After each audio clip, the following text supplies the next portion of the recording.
Two men are dying of thirst in the desert when they suddenly spot a cup of water. The man rushes straight toward it, desperate to drink the water inside the Holy Grail. But the second he grabs the Grail, something goes horribly wrong.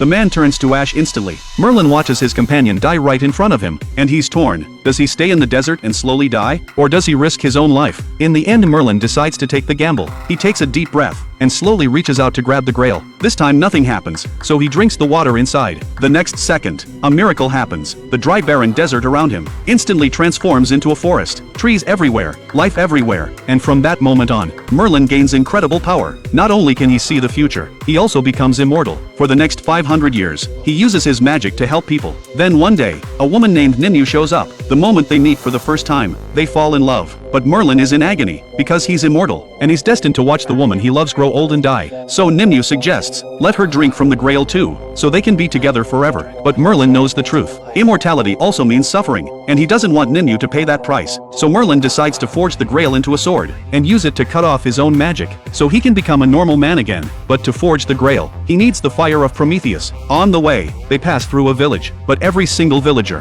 has already been slaughtered. Then they spot cups scattered across the ground, and they realize someone is out there searching for the Grail. Merlin immediately casts a detection spell, and finds a masked figure heading straight toward them. Merlin wants to leave right away, but Nimue doesn't understand. Merlin has all this powerful magic, so why would he be afraid of one ordinary person? But Merlin tells her, if he uses magic to kill someone, the dark magic will start consuming him. Nimue is full of questions, but she has no choice but to follow him and leave. They make it to the fire. Merlin uses the fire of Prometheus to forge the Grail into a holy sword, but right at that moment, the masked man suddenly appears. He grabs Nimue from behind, and threatens Merlin to hand over the sword. In that critical moment, Nimue suddenly fights back with everything she has. She rips off the masked man's face covering. The man is completely enraged, and drives his weapon straight through her stomach on the spot. Merlin holds his dying lover in his arms, and falls into total despair. But even so, he still refuses to hurt anyone. He tries to convince the man to put down the sword, but the next second, Nimue suddenly reaches around from behind the man, and rips out his heart. Here's what had actually happened.